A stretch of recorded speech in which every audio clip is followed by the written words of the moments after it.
Fala pessoal, aqui é o Matheus e hoje nós vamos para o nosso 10º caso desafio e vai ser um caso desafio especial porque além de receber como de costume a doutora Suzane, nós vamos receber também o doutor José Ricardo. Os dois formam uma dupla brilhante. Aqui muita gente pode ter comparações assim, não tão exageradas, que aqui a gente está falando de Bebeto e Romário, de Pelé e Garrincha. Não acho que foge muito ali desse escopo de comparação, mas fico muito feliz de recebê-los.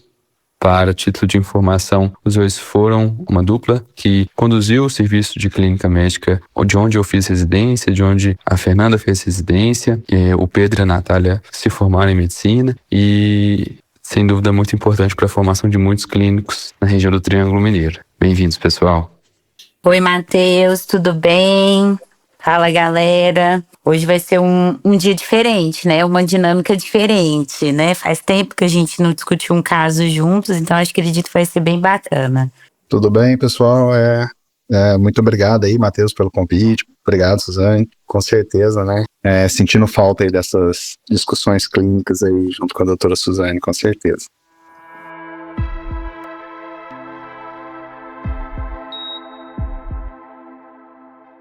A nossa paciente de hoje, ela é uma mulher de 61 anos, ela é natural de Itaberaí, em Minas Gerais. Ela é procedente de Uberlândia, mora aqui há 15 anos, é ex-trabalhadora da área de limpeza, está afastada há 1 ano, heterossexual, casada, tem 3 filhos e de comorbidades prévias, antecedentes pessoais, ela tem depressão, hipertensão, hipotireoidismo, com um diagnóstico há aproximadamente 2 anos, paralisia de Bell em 2009, mas sem sequelas, histerectomia e colestectomia no passado, primeiro em 2020, segundo em 2022, e tem um cartão de vacina atualizado, mas não sabe mencionar se tomou a vacina BCG na infância. Tem também uma queixa que parece ser uma intolerância à lactose ao relato. Então, de medicamentos de uso contínuo, ela usa clonazepam, 2 mg à noite, sulpirida, 50 mg à noite, levotiroxina, 125 microgramas pela manhã, né? E o mesartana, 1 vez ao dia. A história da paciente é a seguinte: ela relata que há 1 ano e meio, quase 2 anos, antecedendo essa primeira apresentação, essa avaliação, ela iniciou com uma dor diária em perna direita após a realização de esforços físicos habituais, como limpar a casa. Essa dor tinha características de pontada, uma intensidade de 7 e 10 e irradiava para todo o membro. A melhora aconteceu dessa dor após a administração de um medicamento injetável indicado por um farmacêutico ali sobre o balcão. Ela não percebia fatores de piora, só teve esse fator desencadeante que foi o esforço físico. Nessa ocasião, ela relata que teve também uma linfonodomegalia dolorosa na virilha direita, mas sem outros sinais flogísticos. Esse evento se resolveu e depois de 1 ano, agora mais ou menos uns 6 meses antecedendo essa avaliação, a paciente voltou a ter essa queixa álgica e voltou manifestando em perna direita, agora também em região lombar, com as mesmas características, forte intensidade, empontada, depois irradiava para todo o membro, e ela chegou a procurar atendimento médico em pronto atendimento em algumas ocasiões. Em uma delas foi aventada a suspeita de trombose venosa profunda, foi até iniciada a anticoagulação, mas ao se seguir com a investigação, esse diagnóstico foi afastado. Agora, mais recentemente, nos últimos 2 meses, ela relata que também iniciou com um quadro progressivo de parestesia e perda de força, mas agora bilateral, dos 2 lados. Associada à queixa de sudorese noturna, calafrios diários, mas não termometrou febre. E possui uma incontinência urinária de esforço, mas que já era conhecida. Ela queixa de uma hiporexia também há aproximadamente 2 semanas.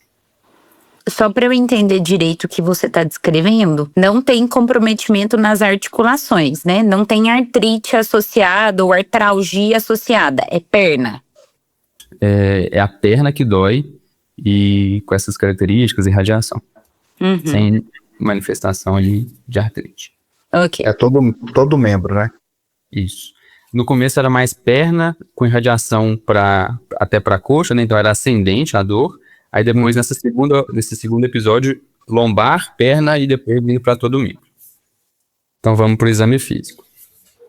A ectoscopia O paciente estava em bom estado geral, afebril, anictérica, cianótica, mucosas curadas e úmidas. No aparelho respiratório, murmúrio vesicular presente, simétrico, com discretas crepitações, finas em bases bilateralmente, e eupneica em ar ambiente. No aparelho cardiovascular, bulhas rítmicas não morfonéticas em 2 tempos, não auscultou sopros, tinha boa perfusão periférica, pulsos simétricos, rítmicos e cheio. O abdômen era globoso, normotenso, normotimpânico, tinha ruído hidroaéreo presente, era indolor a palpação superficial e profunda.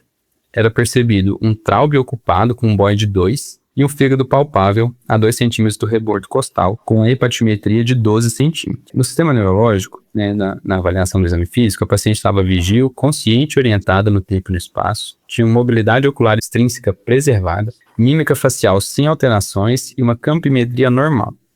Estava eutrófica, eutônica e tinha uma força grau 0 na extensão do pé, bilateralmente, uma força grau 3 na flexão e inversão dos pés, força grau 5 na flexão e flexão da coxa e dos membros superiores. Ela tinha força grau 4 na abdução do ombro e demais forças testadas preservadas nos membros superiores. Dos reflexos, ela tinha reflexos abolidos globalmente, sem sinais de liberação piramidal, uma hipoestesia tátil com gradiente até os joelhos, bilateralmente. Apalestesia de membros superiores e inferiores, cinético postural abolido. Ataxia sensitiva com Romberg positivo. O Dr. José Ricardo uma vez me contou que na verdade é teste de equilíbrio estático, descrito por Romberg positivo. Marcha escarvante bilateral. Da pele ela tinha um livedo reticular difusamente, pior em membros inferiores, hiperemia mal delimitada em região cervical bilateral, indolor e não pruriginosa. A pele tinha aspecto de pergaminho, seca e com tonalidade acinzentada, sugerindo uma hiperpigmentação.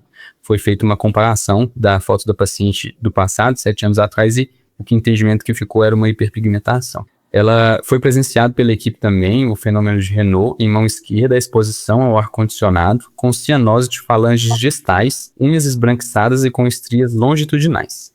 Não foram palpadas linfonodomegalias durante essa avaliação, e nos membros inferiores, essa paciente também apresentava um edema, uma cruz em 4, distal, bilateral e simétrico. Ela tinha dor, a palpação das panturrilhas bilateralmente, mas sem empastamento. E ela tinha os fâneros preservados em ambas as pernas. Normalmente, a gente começa pela listagem dos problemas, né? A gente elenca aqueles problemas que são mais relevantes para a gente começar a elencar a lista de problemas para depois fazer diagnósticos topográficos, sindrômicos, enfim, é todo o processo de raciocínio diagnóstico. E que é o convidado, passo para você aí essa função de hoje, de elencar os problemas que você acha mais pertinente para a gente começar a condução do raciocínio desse.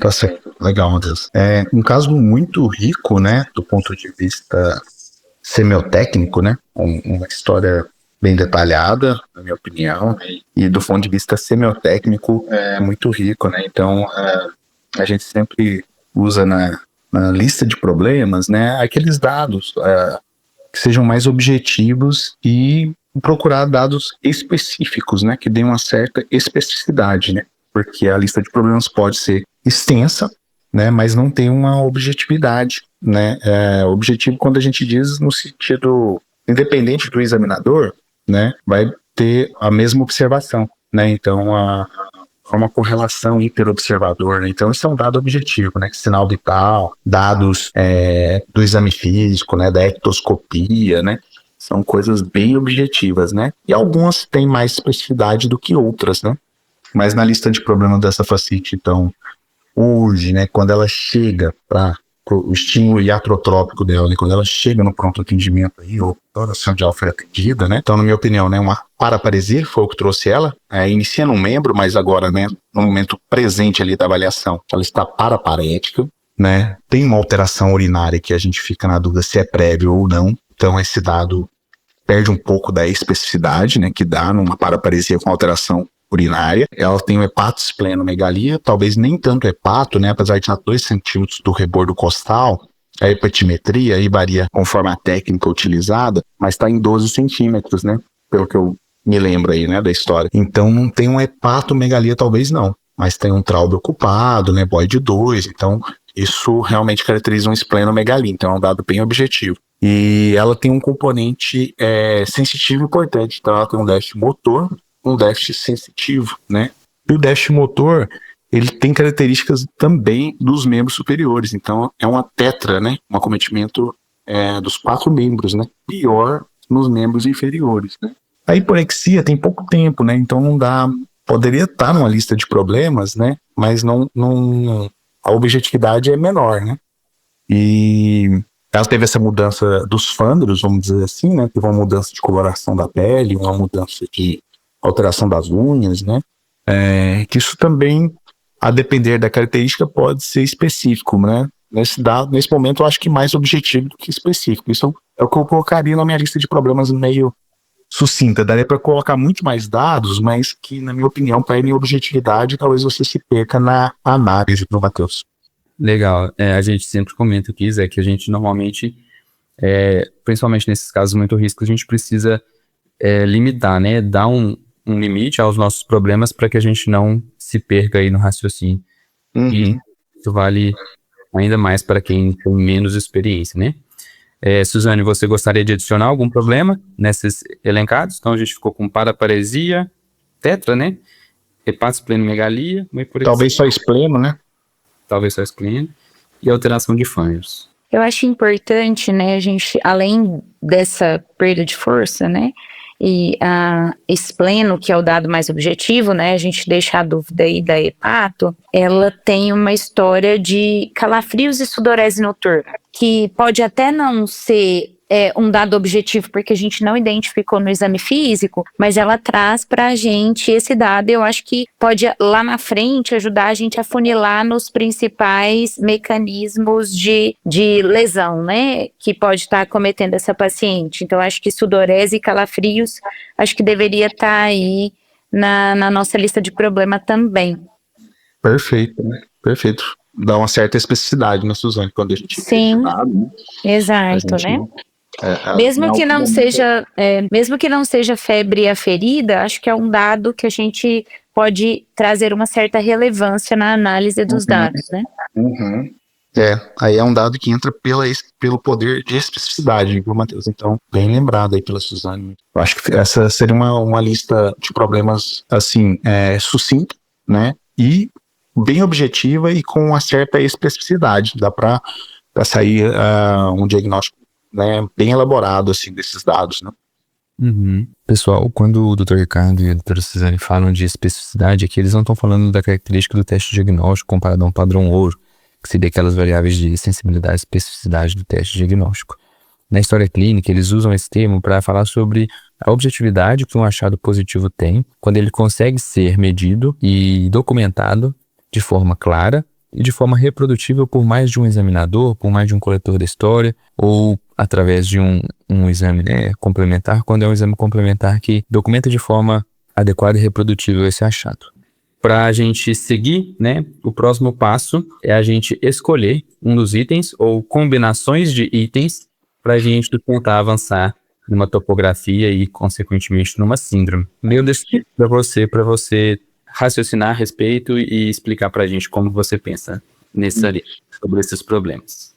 Então, dados bem objetivos, né, que traz, né, para nós aí, que você caracterizaria uma síndrome. Então, o paciente tem uma abolição dos reflexos, ele tem uma perda de força que tem um gradiente, quando a gente usa esse termo, quer dizer o quê? É pior distal do que proximal, né? É pior em membros inferiores do que nos membros superiores, né? E aí o gradiente é sensitivo e é motor, né? Então a gente caracteriza, indo na semiotécnica do sistema nervoso, né, que é bem objetiva também, caracteriza com... Então o paciente vai ter um diagnóstico sindrômico de uma síndrome deficitária sensitivo-motora, né, de predomínio distal, né, uma tetraparético, né, uma síndrome sensitiva, então uma síndrome deficitária sensitivo-motora, tetraparética, né, com gradiente, comprimento-dependência, né, que a gente usa o termo, né, então isso depois a gente vai analisar, né, mas eu vou terminar as outras síndromes que ela tem, né, ela tem também uma síndrome, aparentemente, né, ou nesse caso, como ela não tem sintoma, né, aí seria só uma esplenomegalia, né, seria só um achado de exame físico, Porque como ela não tem sintoma disso, né? Ela não tem um empachamento, ela não tem um desconforto abdominal, né? Pra gente falar, sinais e sintomas que levam, né, a uma síndrome, ou ela não tem características, pelo menos, no exame físico. Matheus, você até poderia colocar de novo pra mim, sabe? Hipocorada, eu não peguei essa parte. Não tem. Porque pra gente caracterizar, talvez, numa anicteca, cianótica, né? Corada, outra corada. Então também não dá pra gente falar que tem um acometimento de todo o sistema reticuloendotelial, né? Então acho que a síndrome que dá pra caracterizar, porque os outros dados são separados, né? Eu acho que seria essa síndrome deficitária mesmo, sensitivo-motora, né? Nos 4 membros, né? Tetraparética, de gradiente dependente, né? E aí, pensando que o raciocínio sindrômico e topográfico caminham juntos, né? Na hora que você vê esses dados, você tenta topografar, né? E aí você topografaria quais níveis do sistema nervoso, né? Sistema nervoso central, periférico, né? Primeiro neurônio, segundo neurônio, né? Como o paciente tem abolição, e aí como estão os reflexos abolidos, tem uma certa comprimento dependente, né? Uma alteração de sensibilidade motora, né? E simétrico, aparentemente, o exame, né? Bilateral, simétrico. A gente tende a topografar tudo isso, então, no sistema nervoso periférico, né? Que é o sistema nervoso central, de maneira geral, seriam dados mais assimétricos, né? Dados mais assimétricos, né? Liberação, aumento dos reflexos, né? E não entraria numa síndrome medular clássica, né? Pela falta de nível, que também é sistema nervoso central, mas não tem um nível sensitivo. A alteração vesical aparentemente foi antes do processo, então ela perde um pouco aí da sua especificidade, né? E esse padrão aí é gradiente dependente, ou seja, principalmente dos membros inferiores, né? Que foi quando começou o quadro, né? Pior distal do que proximal, né? Então eu topografaria no sistema nervoso periférico. Aí você fica assim, é músculo, é junção, né? É nervo, né? Aí é o que a doutora Suzane já comentou, falou assim, poxa vida, o membro superior é mais proximal do que distal, né? Aí são as congruências do exame neurológico, né? A gente sempre tem que pensar na congruência, né? Se o paciente tem uma alteração sensitiva dos membros superiores, mesmo que a fraqueza seja proximal, a tendência é que a gente pense em nervo, né? Como está cometido o sistema sensitivo, aí a gente não vai pensar só na questão de miopatia, né? Mesmo que a fraqueza seja proximal. E o membro inferior é o que está mais congruente, né? Ou seja, simétrico, comprimento dependente, sensitivo motor, inclusive tem a ataxia sensitiva, né? O sinal de Romberg positivo, né, Matheus? A manobra é uma, mas o sinal é o epônimo mesmo. Então a gente tende a topografar no sistema nervoso periférico, né? E aí, Suzane, eu acho que a gente colocaria também, além dessa topografia do sistema nervoso, que dá para trabalhar com isso, a gente sabe muito bem, mas tem uma esplenomegalia provável, né? Em algum momento teve uma linfonodomegalia, então talvez teve uma ativação do sistema reticuloendotelial, né? E até que ponto essa alteração de fâneros nas unhas, né, e da pele estão relacionadas ao quê, né? Será que vamos dizer assim, o termo que a gente usaria seria um epifenômeno, né? Ou seja, é uma alteração secundária, ou seja, não é direta, né? Talvez não seja uma alteração direta do processo patológico, mas secundária, né? Adaptação do organismo, aquela alteração da inervação, adaptação do organismo a um estado inflamatório, né? Hipercatabólico, né? Mas eu acho que topográfico e sindrômico seria isso, Matheus, a princípio. Legal. Suzane, quer fazer algum acréscimo? Não, eu acho que diante dos achados, né, eu sempre falo nos diagnósticos síndromes, eu acredito que seja sistema nervoso periférico mesmo, pela topografia. A dúvida que tinha me gerado era se só seria nervo periférico ou se também teria um músculo acometido, né? Pelo padrão diferencial de gradiente de perda de força dos dois membros. Então, não acredito que não seja o sistema nervoso periférico, não. Mas eu acredito que talvez possa ter mais de uma estrutura acometida, né? Então, acho que seria isso, mas acredito que seja um acometimento do sistema nervoso periférico. Aí a gente estaria falando só de uma polineuropatia ou a gente estaria falando de uma miopatia associada?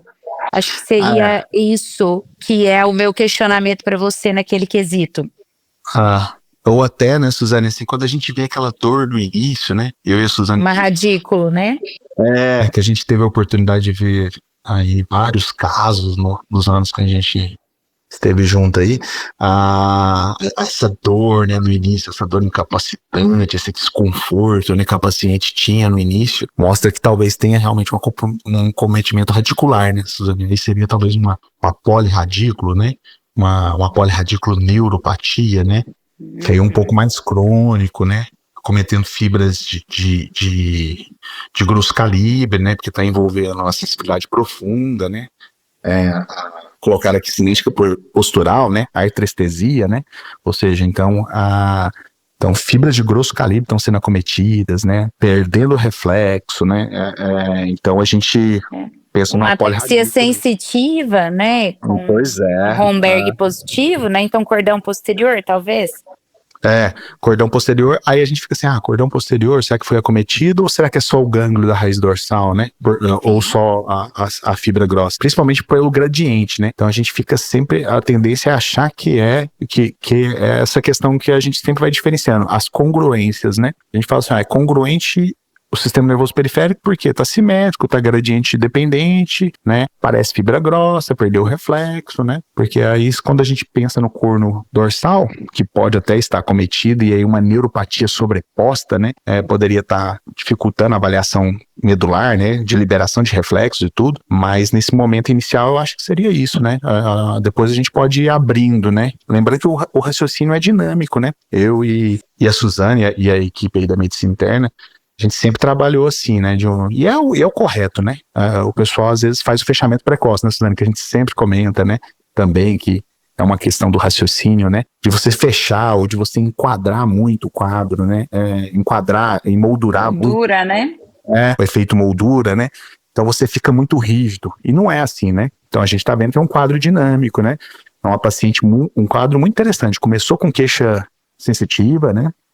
De dor, evoluiu com queixa motora, aí no exame físico tem alterações muito interessantes, né, livedo, né, fenômeno de Renault, ou seja, alterações aí da vasculatura, né, secundárias ou não ao processo neuropático, secundário ou não ao processo endotelial, inflamatório, né, então alteração de fâneros, esplenomegalia, ou seja, um quadro dinâmico, e toda doença é assim, né, depende do momento que a gente chega, né, do momento que a gente chega para dar o diagnóstico, né, às vezes é mais fácil porque já está no fim da história, aí tá aquele quadro bem bonito, né? Talvez lê o livro, mas na maioria das vezes a gente não pega assim, né? Então eu ficaria nisso, né, Suzane, eu acho, né? E aí o próximo passo... Acho que sim, a princípio o sistema nervoso acho que seria realmente o sistema nervoso periférico que predomina, pelo menos no exame físico, né? Gera um pouquinho de dúvida aí a questão da ataxia mesmo, só. Até onde esse acometimento tá, então a gente interrogaria talvez uma miopatia ou uma raiz, né? Eu acho que uma radículo seria prudente a gente interrogar aqui. Sim, sim, o que dá, a gente chega até aqui e depois os exames vão ajudar a gente a direcionar. A outra coisa que eu concordo, uma espleno, né? Eu ainda deixaria calafrios e sudorese noturna não colocaria uma espleno febril, mas eu colocaria calafrios e sudorese noturna associada a isso, né? E eu acho que as lesões de pele vale a pena estarem aqui, né? Eu acho que com o fenômeno de Renault é importante a gente colocar nessa lista de problemas junto com o livedo, né? Acho que é importante. Concordo. Exato. Isso é interessante, Matheus, porque assim, às vezes quando a gente vê acometimento do sistema nervoso periférico, você pode ter acometimento autonômico, mas aí já é o contrário, isso é fibra fina, né? Muita dor, né? Às vezes você faz uma cianose, sem ser o Renault clássico, né? Você faz uma cianose, você pode fazer, então, uma acrocianose. Sem ser as etapas do Renault, né? Sem ser as etapas certinhas, né? Você tem uma acrocianose, às vezes você tem uma eritromelalgia, né? Fica vermelho, doloroso, mas esse quadro clássico Renault, né? Então parece que tem algum outro mecanismo, né? Assim por trás, né? E aí o que pelo menos né, aparenta pela paciente, pela evolução do quadro, aparenta realmente ter um processo aí, Matheus, provavelmente inflamatório, né? Evoluindo com hiporexia, né?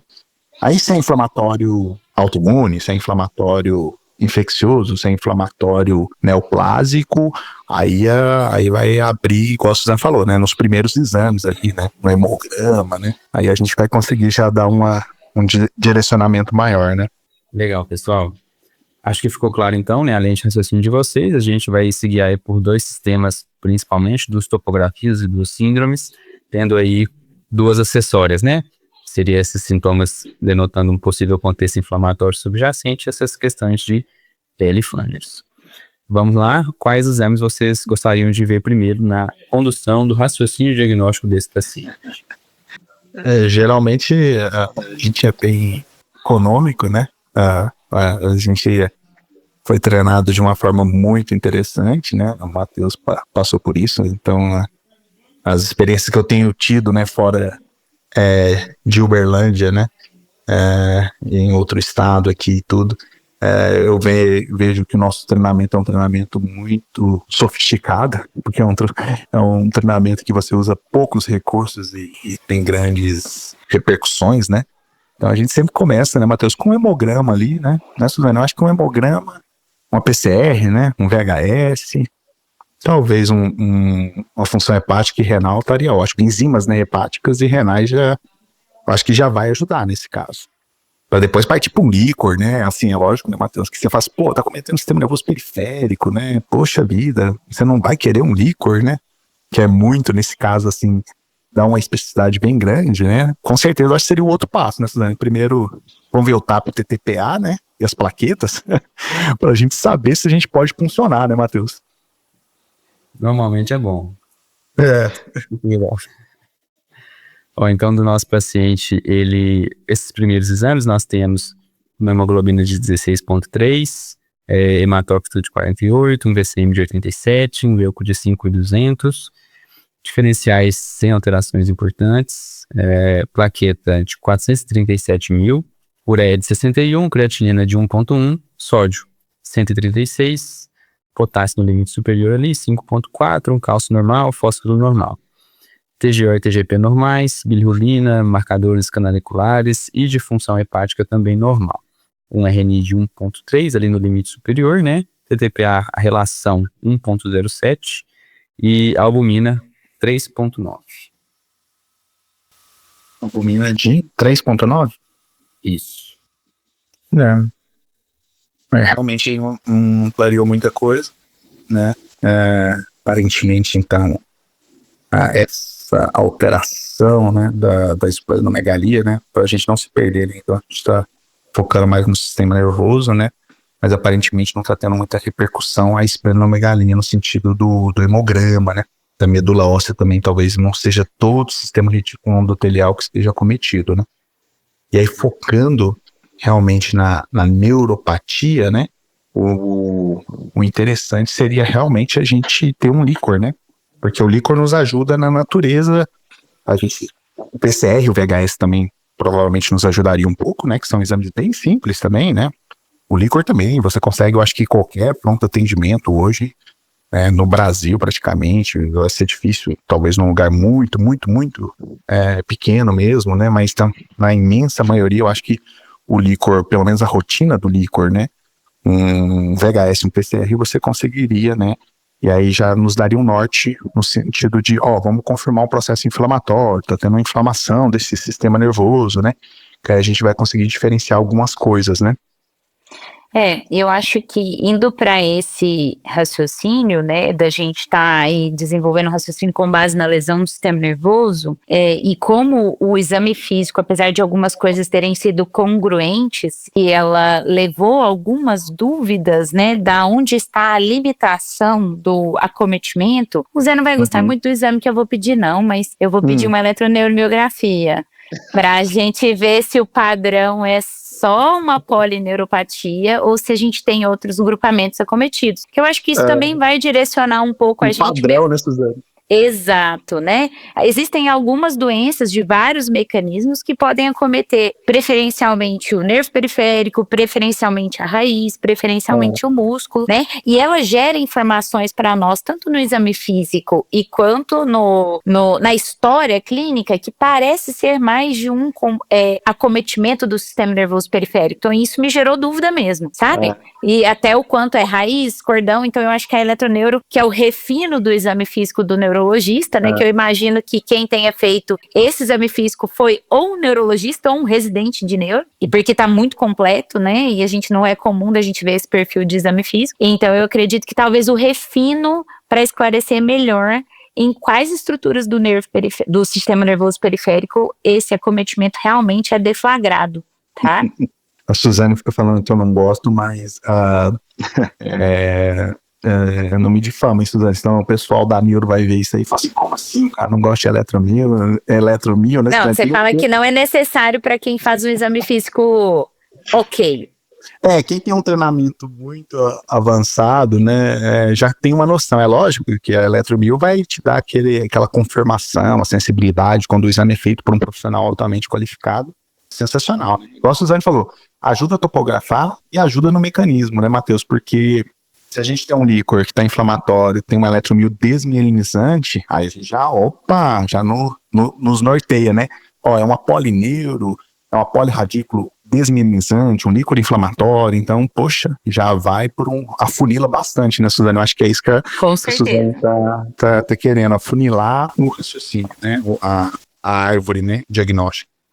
Bom, então o resultado do líquor, ele é um líquor de cor límpida, né, incolor, aspecto límpido, glicose de 70, o registro da paciente era de 86, a glicose no momento da coleta, proteínas totais de 178, 4 células com provavelmente um acidente de punção, foram identificadas 130 hemácias também, nada muito também que contaminasse toda a análise.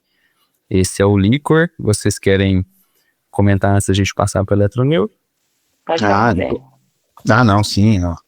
Eu e a Suzane gosta desse líquor, é um líquor desafiador, né, porque nesse caso nos ajuda muito, né, Suzane, mas alguns pacientes a gente pede um líquor assim, e principalmente quando é sistema nervoso central, né, esse líquor só de proteína, dissociação proteíno-citológica, né, quando é sistema nervoso central não é tão rico, mas para o sistema nervoso periférico é sensacional, né, então é um líquor que mostra aí, é lógico que a eletroforese, líquor e tal ajudaria, mas com essa dissociação, com essa clínica, a gente pensa assim, tá tendo produção intratecal, né, de proteínas. É lógico que pode estar tendo produção também de proteínas anormais aí, né, de imunoglobulinas, também no plasma, né, e aí o líquor é reflexo do plasma, mas essa dissociação mostra que é um processo inflamatório, né, é um processo inflamatório, provavelmente mediado aí por anticorpos, né, ou cadeias, né, de anticorpos, muito interessante. E aí a eletromia... a gente pode falar em dissociação proteína-citologia. Citológico, perfeito. E é crônico, né, Suzane? Não é aquela coisa aguda. Exatamente. É muito bom você colocar isso, porque senão vinha um Guillain-Barré por aí. Então esse aí é o crônico, né? Então, para nós que temos vivência, né, Matheus, já há um tempo, né, a gente já pensa que é uma polineuro inflamatória, né, o eletromil vai nos ajudar a confirmar o nosso exame físico, ou seja, é fibra grossa, é gradiente dependente, tem a reflexia, né, e tem inflamação, então vai ser uma polineuro inflamatória, né, desmielinizante, né, ou seja, tem que vir uma polineuro desmielinizante, que aí a eletromil vai nos ajudar, né, ou seja, a gente fez uma hipótese, ou seja, nossa hipótese é o quê? Uma polineuropatia inflamatória desmielinizante. E aí a gente tem que submeter isso a uma prova, né? Que esse é o raciocínio, né? Ou seja, você faz uma síntese do seu achado, faz a hipótese e submete essa hipótese a um teste, a uma prova, né? Mas você já espera o que você vai encontrar, porque o que a gente vê hoje na medicina, né, Matheus, só aproveitando a oportunidade, é pedir exame para todo lado, né, Suzane? Pede um punhado de exame e depois tem todos os achados, saem... Isso, eu e o Matheus, a gente já conversou sobre isso, né? E o Matheus traz muito isso em alguns posts sobre isso, né? Qual é a probabilidade pré-teste do teste que você vai colocar para o seu paciente, né? Isso, porque é um exame, eu até comento muito com a Suzane, né? Eu já fui submetido a uma eletromiografia, né? Com uma pessoa extremamente qualificada. E é doloroso, né, Suzane? O que eu posso dizer é que é doloroso, então... Quando a gente submete o paciente a isso, a gente quer uma alta probabilidade pré-teste, né? Ou seja, vou ter uma resposta realmente que vai me confirmar ou me afastar totalmente aquela possibilidade diagnóstica. Então, acho que a eletromil vai nos ajudar, porque vai vir uma polineuro inflamatória desmielinizante confirmando a nosso raciocínio. Então, o laudo do nosso exame é de uma polirradiculopatia sensitiva motor Radículos, é. Pela dor, perfeito. de intensidade acentuada, simétrica, de distribuição não uniforme, com sinal de gravíssima perda axonal secundária, pior em membros inferiores e com sinais de atividade e desnervação aguda. Agora eu tenho uma pergunta para o Dr. José Ricardo. O que ele quer dizer com distribuição não uniforme? É múltiplo? A distribuição não uniforme, eu acho que o colega é colocando aqui, é um padrão, é uma desmenização, vamos dizer assim, errática, né? Ou seja, tem locais que tem muita desmenização, tem locais com pouca desmenização, sabe? Não é aquele acometimento. Isso eu acho que é mais temporalidade, sabe? Isso, mas aí a gente poderia interpretar como uma polirradículo múltipla? Você entende o que eu tô dizendo? De acometimento múltiplo? Pode ser. Não um pode ser acometimento simétrico, né? No mesmo momento? Esse termo é complicado, né, Suzane? A gente já discutiu muito isso. Às vezes na literatura você não acha muito essa divisão, né, de polirradículo ou de polirradículo múltipla, né? Mas Ou multirradículo, né? Multirradículo, né? Mas aparentemente é isso, é uma multirradículo, né? Que na maioria da literatura, pelas questões etiológicas, né, acaba que vai entrar como uma polirradículo, não uma polirradículo neuropatia, né? Mas é uma polirradículo desmielinizante, igual a gente imagina, né? E essa sutileza que o Suzano está falando, assim, de não ser uniforme, é mais no sentido acometimento mesmo. de acometimento, de entender o paciente, de entender a queixa da paciente, né? Aquela coisa bem particularizada, né? Mas que no raciocínio em si do mecanismo de lesão e nas possíveis etiologias, acaba que não vai diferenciar muito, né, Suzane, para nós, né? Não. Porque é sensitivo motora, né? Isso que a Suzane está falando, por exemplo, se fosse puramente motora, aí sim, existem entidades que são, né, múltiplas, né? Fazem acometimentos não uniformes, uma distribuição totalmente motora não uniforme, né? Mas essa não, essa é uma doença, então, desmenizante, a perda axonal secundária, quer dizer que o processo inflamatório, a atividade inflamatória é grave, né, Suzane? Ou seja, bem grave, está gerando perda axonal e fala a favor do mecanismo inflamatório, desmenização, líquor alterado. Então, o paciente tem um mecanismo inflamatório subjacente, né, que está acometendo o sistema nervoso periférico, gerando um aumento do baço, que aí é outro dado, eu acho, né, Suzane, que vai nos ajudar a refinar, né? Esse acometimento do baço é o quê, né? É infiltração, é reacional, né? Ou seja, tem um acometimento aí do baço e dos fâneros, né? O acometimento da pele, né? Então a gente já consegue refinar porque esse processo inflamatório acomete a pele, acomete o sistema nervoso e o baço. Então, provavelmente tem uma célula aí, né? Uma célula do sistema imune que está produzindo, né? Porque se o dano não é celular direto, né? A nossa opinião é que o dano seja mediado por anticorpos, né? Tem uma célula do sistema imune, seja o plasmócito, né? Seja um linfócito, né? Mas geralmente é o plasmócito produzindo um anticorpo defeituoso que está acumulando, né? Está atravessando a barreira hematocefálica, fazendo lesão das raízes.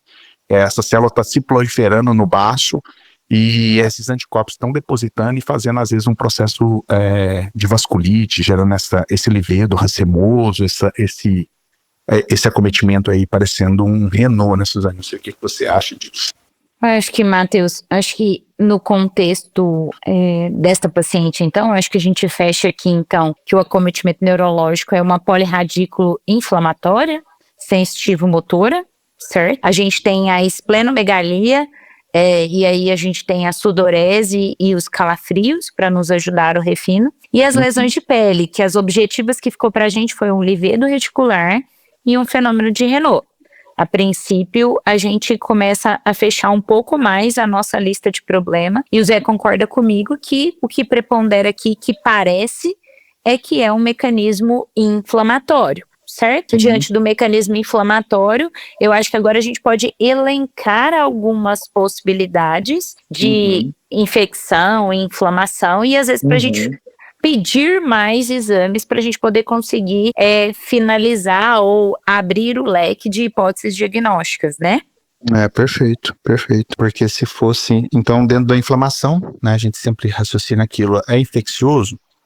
Se fosse infeccioso, seria alguma uma dessas doenças que geram uma infecção crônica, né, Suzane? Alguma infecção mais crônica, um germe intracelular, né, geralmente, que se arrasta, né, que não tem aquela bacteremia, que não tem aquele boom de citocinas, né, que realmente acomete o paciente e em poucas semanas vai levar ao óbito, porque tem toda uma ativação, né, do sistema imune e descompensação dos outros sistemas, né. Aparentemente, então, se for infeccioso, tem que ser um germe intracelular. Seria, né, uma hanseníase, né, uma hanseníase gerando uma amiloidose secundária e acometendo, né, o sistema nervoso periférico, uma esplenomegalia. Muito raro, né, muito raro. Principalmente numa polirradícula, né, muito raro. E desmelinizante, né, não é funcional, né?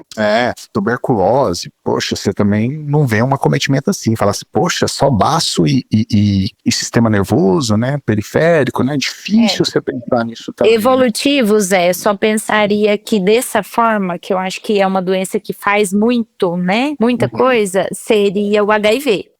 O HIV, perfeito. O HIV, eu acho que sim, eu acho que essa paciente precisa de sorologia, isso com certeza. Suzane muito lembrou, né, que o HIV é algo que mimetiza muito os acometimentos, né? E lembrando, né, Matheus, que é uma doença. Aí a gente usa o critério temporal também, né, Suzane? A gente usa o critério temporal para definir o mecanismo. A gente sabe que o mecanismo é inflamatório, sim. É infeccioso, é neoplásico, é autoimune. Geralmente a evolução dela está aí, pelo que eu me lembro agora da história, né? O Matheus pode me corrigir, já tem um ano, né? Um ano. Aquela primeira acometimento da perna faz um ano, Matheus, do linfonodo? A primeira de todos tem 2 anos. 2 anos, E aproximou ali em quase 2 anos no que a gente... Então é isso, eu acho que tem aquele acometimento lá atrás e aquilo talvez não parou, né? Foi só um flare ali, né? Uma atividade mais intensa, deve ter reduzido a atividade e persistido ao longo do tempo, né? E aí você fica, o infeccioso você começa a deixar um pouco de lado, né, Suzane?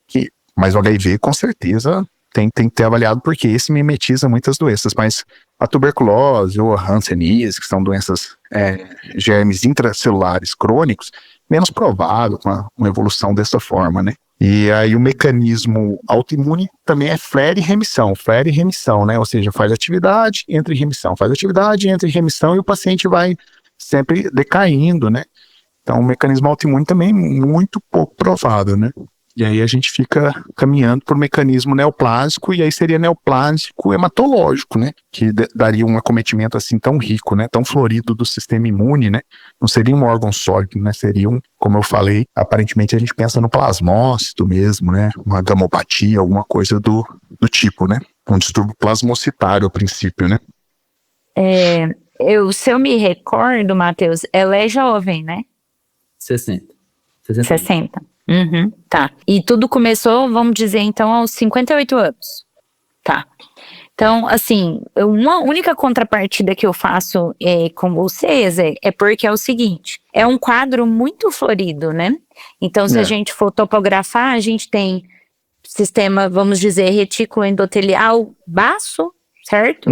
A gente tem uma pele acometida e o sistema nervoso periférico, né? E ela tem algumas características que me chamam a atenção muito da pele, né? Ela fala aí num aspecto de uma pele mais em pergaminho, né? Parece ser uma pele que falta colágeno, né? E aí isso me lembrou algumas manifestações de uma doença autoimune propriamente dita, que às vezes o diagnóstico mais é dado nessas pacientes mais velhas, né? Não tão florido quanto o jovem. Então eu acredito que o mecanismo autoimune para mim ainda seja, na minha opinião, diferentemente sua, o principal mecanismo para essa paciente, sabe? Isso é super legal. Eu pensei aí numa possibilidade de uma doença mista do tecido conjuntivo. Tô indo um pouquinho mais no refino, né? Legal. Então, assim, eu acredito nessa doença, nessa faceta da doença multissistêmica, da colagenose mesmo, eu acho que tem possibilidade. Acho difícil defender uma vasculite primária dessa forma com que está sendo traçado o caminho. E tem uma outra doença que me lembra, que às vezes pode ter esse cometimento meio aleatório aí, de maneira geral, que é o Sjögren, né? Ela é sempre uma caixinha de surpresas na manifestação. Então, eu acho que o mecanismo imune, principalmente se tiver uma associação com uma doença proliferativa, né? Às vezes a gente pode estar diante de 2 quadros aí, já que a gente tem essa espleno aí, que normalmente não são tantos mecanismos inflamatórios que dão Calma. essa esplenomegalia, né? Uhum. Então, acho que eu colocaria o mecanismo imune ainda relevante, viu, Matheus? Matheus, isso é legal, entendeu? Que o próximo passo, né, Matheus? Pelo menos para mim, eu não pediria autoanticorpos. Eu pediria as imunoglobulinas, usaria as imunoglobulinas, né, Suzane? E às vezes cadeias leves, né, a relação de cadeias leves, uma eletroforese de imunoglobulinas, uma eletroforese de proteínas, né, para ver se não cai dentro do espectro dos mielomas, né? Eu queria uma coisa, de maneira geral, né, que eu acho que ficou faltando aqui ainda. A gente tem uma documentação dessa espleno, eu tenho um ultrassom de abdômen, né, para ver se essa espleno ela é real, vamos trazer ela mais para objetividade. É uma hepatospleno ou é só uma espleno? Só para eu saber. É uma hepatospleno. Ó, bem objetivo. E uma informação adicional é que o paciente tem também linfonodomegalia retroperitoneal e os achados de colestectomia, de diverticulose colônica, que já são conhecidos. Certo.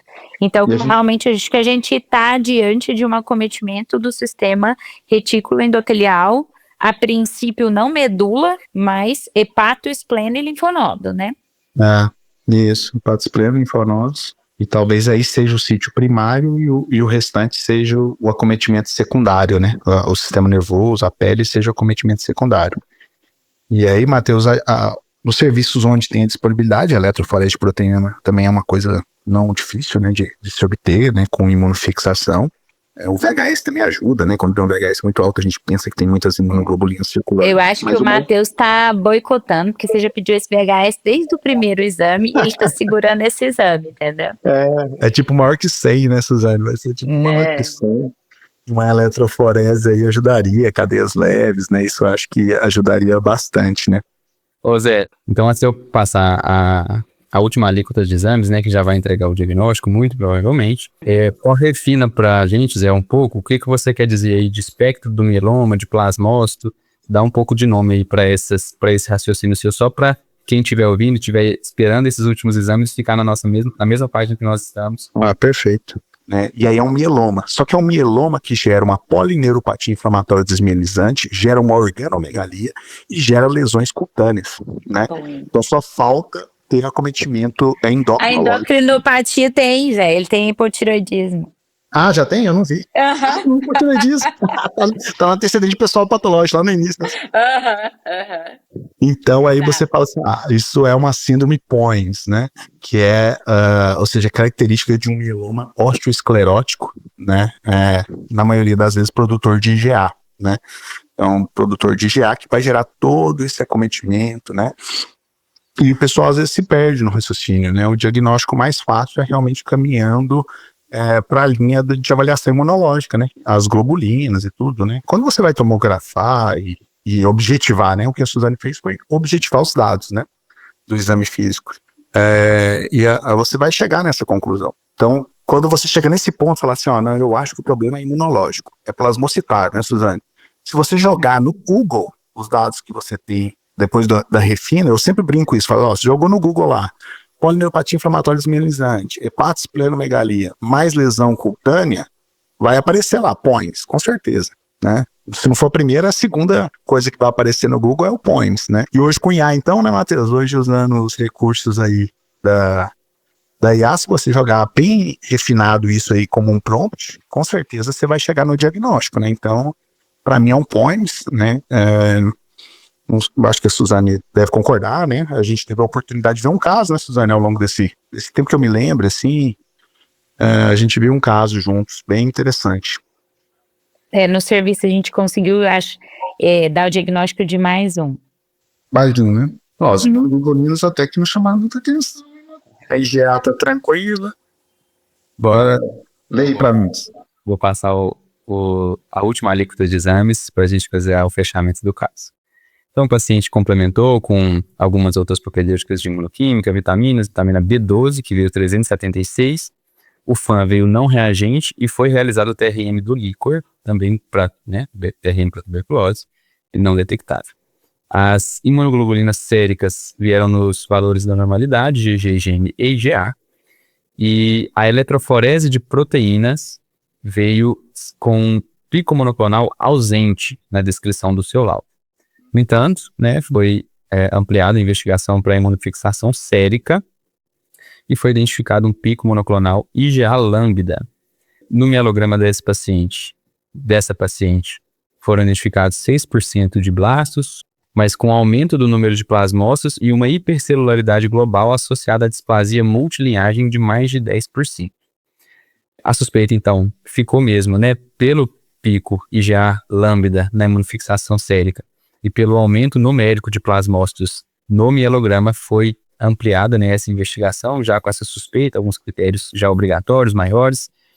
A paciente também realizou, nessa investigação, uma tomografia de tórax, que também identificou proeminência numérica de linfonodos mediastinais, além de múltiplas lesões escleróticas em corpos vertebrais, arcos costais e externo, que foi entendida no contexto da doença dessa paciente também secundária, né, a essa imunoglobulina que estava se proliferando ali e gerando todos esses mecanismos de doença.